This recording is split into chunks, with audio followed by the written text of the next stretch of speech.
সিনেমার জন্য স্বীকৃতির শুরুটা হয় স্বাধীনতার পর ১৯৭৫ সাল থেকে। বঙ্গবন্ধু শেখ মুজিবুর রহমান বরাবরই ছিলেন সিনেমা বান্ধব একজন নেতা। তার হাত ধরে গড়ে উঠেছে বাংলাদেশের এফডিসি। তার আগ্রহী চলচ্চিত্রের মানুষদের কাজের স্বীকৃতি দিতে চালু করা হয় জাতীয় চলচ্চিত্র পুরস্কার। চলচ্চিত্র শিল্পের বিকাশ ও উন্নয়নে উল্লেখযোগ্য অবদানের জন্য বাংলাদেশ সরকার ১৯৭৫ সাল থেকে জাতীয় চলচ্চিত্র পুরস্কার প্রদান করে আসছে। এখন পর্যন্ত এটি বাংলাদেশ চলচ্চিত্রের একমাত্র রাষ্ট্রীয় ও সর্বোচ্চ পুরস্কার। ১৯৭৫ সালের জন্য মনোনীত চলচ্চিত্র সংশ্লিষ্ট গুণীজনদের ১৯৭৬ সালের ৪ এপ্রিল পুরস্কার দেওয়া হয়। পুরস্কার হিসেবে ১৮ ক্যারেট মানের ১৫ গ্রাম স্বর্ণের একটি পদক, পদকের একটি রেপ্লিকা, একটি সম্মানপত্র দেওয়া হয়। শ্রেষ্ঠ পূর্ণদৈর্ঘ্য চলচ্চিত্র প্রযোজককে দেওয়া হয় ২ লাখ টাকা করে। এছাড়া শ্রেষ্ঠ চলচ্চিত্র পরিচালককেও ২ লাখ টাকা করে দেওয়া হয়। প্রধান চরিত্রে সেরা অভিনেতা ও অভিনেত্রীকে নগদ ২ লাখ টাকা করে প্রদান করা হয়। এছাড়া পার্শ্ব চরিত্র সহ অন্যান্য ক্ষেত্রে ১ লাখ টাকা করে দেওয়া হয় সম্মানী। আজীবন সম্মাননা প্রাপ্তকে নগদ দেওয়া হয় ৩ লাখ টাকা। শুরুর দিকে আজীবন সম্মাননা পুরস্কারটি দেওয়া হতো না। ২০০৯ সালে এটি প্রথম চালু করা হয়। তখন আজীবন সম্মাননা পুরস্কার হিসেবে দেওয়া হতো ১ লাখ টাকা। প্রথমবার এই পুরস্কারে সম্মানিত হন অভিনেত্রী সুলতানা জামান। এ পর্যন্ত ১১ বছরের ১৬ জনকে আজীবন সম্মাননা পুরস্কারটি দেওয়া হয়েছে। ১৯৭৫ সাল থেকে শুরু করে এ পর্যন্ত চলচ্চিত্র পুরস্কার প্রদানের আসর বসেছে ৪৪ বার। এর মাঝে ১৯৮১ সালে কোনো পুরস্কার দেওয়া হয়নি, কারণ জুরি বোর্ড কোনো চলচ্চিত্রকেই পুরস্কার পাওয়ার যোগ্য মনে করেননি। ১৯৭৫ সালে প্রথম জাতীয় চলচ্চিত্র পুরস্কার প্রদান করা হয় মোট ১২টি বিভাগে ১৩ জন ব্যক্তিকে। শ্রেষ্ঠ চলচ্চিত্র ও শ্রেষ্ঠ পরিচালক হিসেবে লাঠিয়াল সিনেমার জন্য নারায়ণ ঘোষ মিতা পান ২টি পুরস্কার। চরিত্রহীন ছবির জন্য দেবু ভট্টাচার্য ও লোকমান হোসেন ফকির যুগ্মভাবে পান শ্রেষ্ঠ সঙ্গীত পরিচালক পুরস্কার। নারায়ণ ঘোষ মিতা পরিচালিত লাঠিয়াল সিনেমাটি পায় ৬টি জাতীয় চলচ্চিত্র পুরস্কার, সুজন সুখী ৩টি এবং চরিত্রহীন ছবিটি পায় ২টি পুরস্কার। ১৯৭৫ সালে প্রবর্তিত প্রথম জাতীয় চলচ্চিত্র পুরস্কারে শ্রেষ্ঠ অভিনেতা হন আনোয়ার হোসেন লাঠিয়াল ছবির জন্য, আর মহসিন পরিচালিত বাঁদি থেকে বেগম সিনেমায় অসাধারণ অভিনয়ের জন্য শ্রেষ্ঠ অভিনেত্রীর পুরস্কারটি লাভ করেন চিত্রনায়িকা ববিতা। সুজন সুখী ছবিতে গান গেয়ে আব্দুল আলিম এবং সাবিনা ইয়াসমিন পান শ্রেষ্ঠ কণ্ঠশিল্পীর পুরস্কার।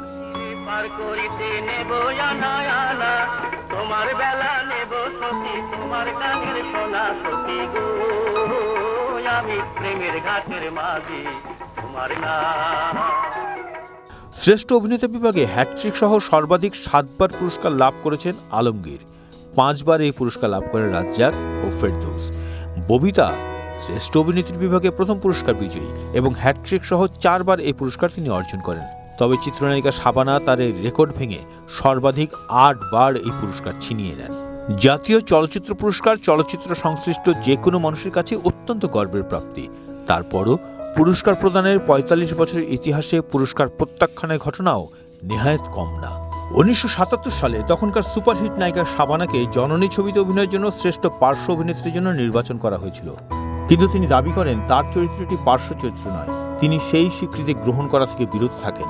শাবানার মাধ্যমেই জাতীয় চলচ্চিত্র পুরস্কার গ্রহণ না করার সংস্কৃতি চালু হয়। ১৯৮২ সালে বড় ভালো লোক ছিল ছবির জন্য শ্রেষ্ঠ সংলাপ রচয়িতার পুরস্কার ফিরিয়ে দেন সৈয়দ শামসুল হক। সুবর্ণা মুস্তফা ১৯৮৩ সালে শ্রেষ্ঠ পার্শ্ব অভিনেত্রীর জন্য পুরস্কার পেয়েও তা নেননি। নতুন বউ চলচ্চিত্রে অভিনয়ের জন্য তাকে এই পুরস্কার দেওয়া হয়েছিল। তবে গহীন বালুচর ছবিতে অভিনয় করে রুনা খানের সঙ্গে যৌথভাবে সেরা পার্শ্ব চরিত্র অভিনেত্রী হিসেবে ২০১৭ সালে জাতীয় চলচ্চিত্র পুরস্কার পেয়েছিলেন সুবর্ণা মুস্তফা। সেটি তিনি গ্রহণ করেছেন প্রধানমন্ত্রী শেখ হাসিনার হাত থেকে। ১৯৯০ সালে গোলাম মুস্তফাকে ছুটির ফাঁদে ছবিতে অভিনয়ের জন্য শ্রেষ্ঠ পার্শ্ব অভিনেতার জন্য পুরস্কার দেওয়া হলে তিনি তা ফিরিয়ে দিয়েছিলেন। ২০১৮ সালে কমলা রকেট চলচ্চিত্রের শ্রেষ্ঠ কৌতুক অভিনেতা হিসেবে মনোনীত হন মোশাররফ করিম, কিন্তু তিনি তা গ্রহণ করেননি। শ্রেষ্ঠ পরিচালকের তালিকায় সর্বাধিকবার জাতীয় চলচ্চিত্র পুরস্কার পাওয়া শ্রেষ্ঠ মানুষটির নাম এ.জে. মিন্টু। তিনি ৪ বার এই পুরস্কার লাভ করেন। তবে ১৯৮১, ১৯৯৮ ও ২০০৩ সালে শ্রেষ্ঠ পরিচালক বিভাগে কাউকেই এই পুরস্কার দেওয়ার জন্য মনোনয়ন করা যায়নি। শ্রেষ্ঠ অভিনেতা বিভাগে ১৯৭৯, ১৯৮১ ও ২০০২ সালে কোনো শ্রেষ্ঠ অভিনেতা খুঁজে পাওয়া যায়নি। আর ১৯৮১, ১৯৯৮ ও ২০০২ সালে কেউ শ্রেষ্ঠ অভিনেত্রীর পুরস্কার পাননি। চলচ্চিত্র পুরস্কারের ধারাবাহিকতায় বঙ্গবন্ধু আন্তর্জাতিক সম্মেলন কেন্দ্রে ২০২১ সালের ১৭ জানুয়ারি জাতীয় চলচ্চিত্র পুরস্কার বিতরণী অনুষ্ঠান 2019-এর আসর বসে। এটি ছিল দেশের 44তম জাতীয় চলচ্চিত্র পুরস্কার প্রদানের আসর।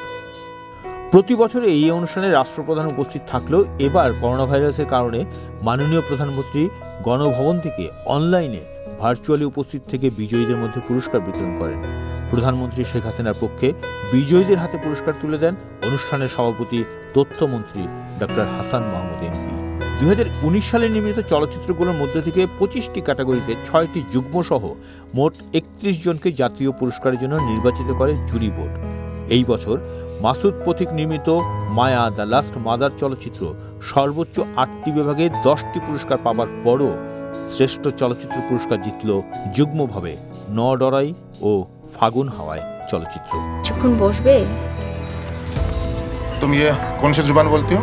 কেন মাতৃভাষা মায়ের ভাষা मायर भाषा कुछ नहीं होता, उर्दू सीखो, उर्दू बोलो। শ্রেষ্ঠ পরিচালক পুরস্কার পান ন ডরাই চলচ্চিত্রের পরিচালক তানিম রহমান অংশু। অনন্য মামুন পরিচালিত আবার বসন্ত চলচ্চিত্রের জন্য 2019 সালে শ্রেষ্ঠ অভিনেতা পুরস্কার জেতেন মুক্তিযোদ্ধা অভিনেতা তারিক আনাম খান। মজার বিষয়, 2014 সালে দেশাদা লিডার চলচ্চিত্রে অভিনয় করে শ্রেষ্ঠ খল চরিত্রে অভিনয় শিল্পী বিভাগে তারিক আনাম খান পুরস্কার পেয়েছিলেন। সমুদ্রে সার্ফিং নিয়ে নির্মিত প্রথম বাংলাদেশি চলচ্চিত্র ন ডরাই। কেন যে খারাপ লাগে, তুই মায়া পোয়া কেয়া ওইস ইতার লেভেলে সার্ফিং করে থাকিস। এসব সার্ফিং টার্ফিং এর বাদ দে। জানোস মাই ফলে সাগরে তোর নিষেধ আছে। তাদের জন্য দম ভরে দিতে মারি বেটাও 6টি বিভাগে এই চলচ্চিত্রটি পুরস্কার অর্জন করে। ন ডরাই ছিল সুনেরা বিনতে কামালের প্রথম চলচ্চিত্র, আর অভিষেকেই ছিনিয়ে নেন বিজয়ের মুকুট। বাংলাদেশি এই মডেল অভিনেত্রী 2019 সালে হয়েছেন শ্রেষ্ঠ অভিনেত্রী। এছাড়াও শ্রেষ্ঠ পার্শ্ব অভিনেত্রী চরিত্রে মায়া দ্য লাস্ট মাদার ছবিতে নার্গিস আক্তার, সাপলুডু ছবির জন্য শ্রেষ্ঠ খল অভিনেতা জাহিদ হাসান, মায়া দ্য লাস্ট মাদার ছবির জন্য শ্রেষ্ঠ সঙ্গীত পরিচালক মোস্তাফিজুর রহমান চৌধুরী ইমন, শ্রেষ্ঠ গায়ক মৃণাল কান্তি দাস শাটল ট্রেন ছবির তুমি চাইয়া দেখো গান।